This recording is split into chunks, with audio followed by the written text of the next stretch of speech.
Forget everything you know.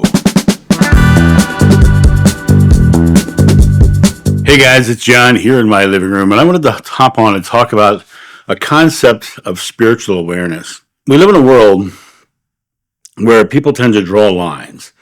This is what I believe, and you must believe as I believe, or how dare you not believe as I believe, or whatever.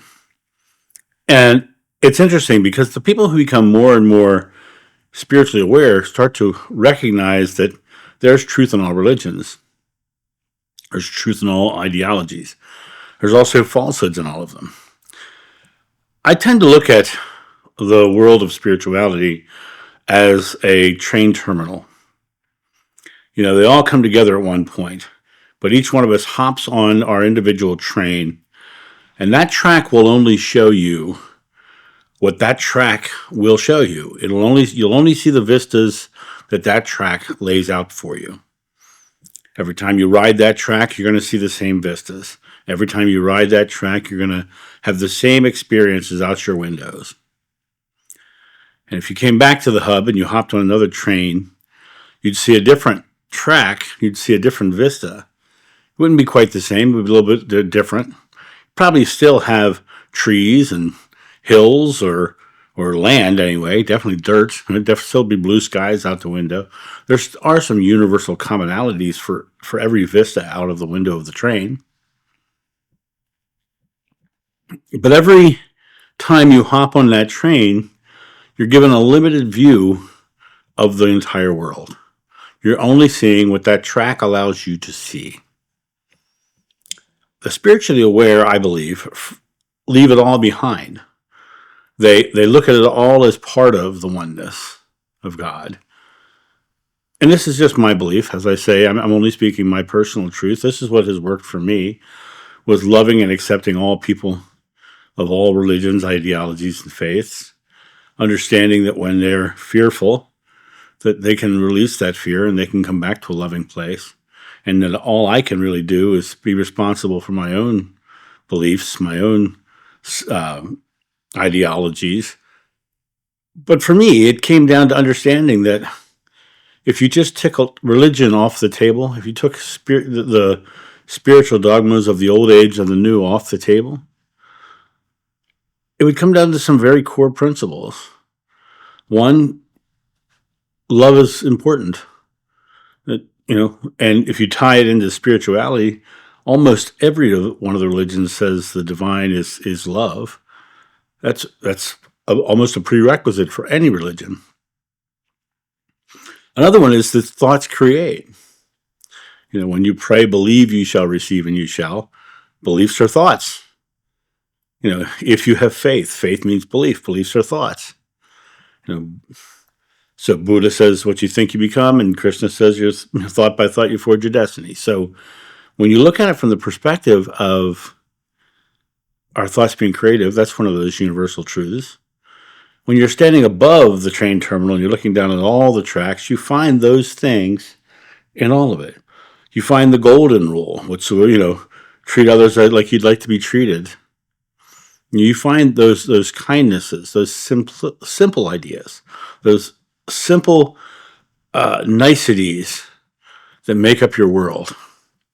When I say forget all you know, what I'm talking about is the idea of releasing there only being one way, and knowing that it's much bigger than what you know now, and coming back to the idea that every person you encounter is a part of this oneness of God.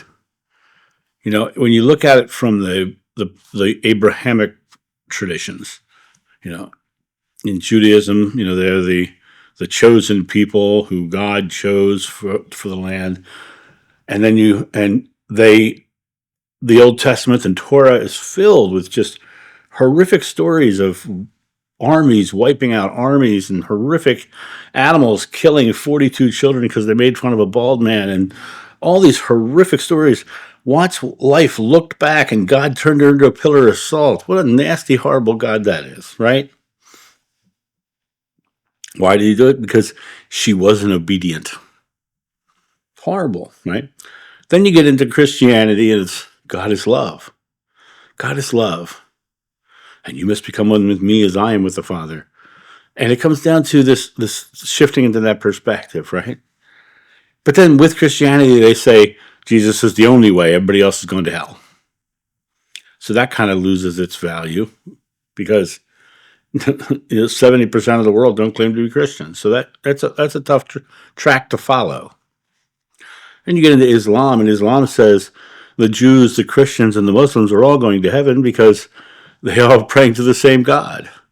And Allah has no gender because it's God, and God is genderless. And he who knows not kindness has no faith. That's the Prophet Muhammad. Now, are there a bunch of other things in there? Sure there are. There's a bunch of things from ancient times that are of a patriarchal society that subjugated people, subjugated women, subjugated the world. But there's actually more beautiful things in the Quran than there are in the Bible. And then there definitely are in the Torah. Then you get to the Baha'i faith, which is the next in the Abrahamic line. And I'm saying that specifically because prophets go Moses, Jesus, Muhammad, up to the Islamic faith, and then they say Muhammad was the last one. And the Baha'i faith says Baha'u'llah was the prophet after Muhammad. So it's the Abrahamic line. But by the time you get to the Baha'i faith, everything gets changed because the Baha'i faith says that Buddha was a prophet and Krishna was a prophet and all of these other religions were just prophets. And it's all coming to the same place of unity of the world and compassion for humanity.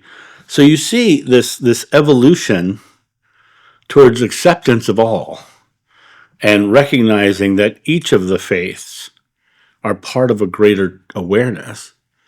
And so it really comes down to forgetting all you know of the dogmas of one and finding the unity of all and listening to the universal truths that are found in all of them and putting those into practice. And when you do that, you find you're living into a loving, joyful, beautiful world. And you're living into a wonderful, beautiful, joyful expression.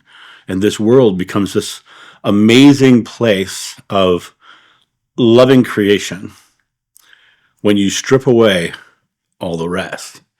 When you forget all the dogmas and doctrines and all the things, and you just come back to simple truths of just simply love one another and treat each other well, and know that you have the power to do that with your very thought. And when you look at it from that perspective, you find that you do forget everything you know because now you're accepting all of it as more and stripping away 90% of it because 90% of it is the doctrines and dogmas that you're supposed to follow. And instead, just simply being present in love. And so when I look at this, do the spiritually aware forget all they know? Yeah, because they find that the knowledge they have was interesting and important, but it's the love and the caring for one another in this world that is the core essence of all of them. So they forget all they know and come back to the core message. And that's my thought on it. And I hope this finds you in a beautiful way today, and I'll talk to you soon. See ya. Bye.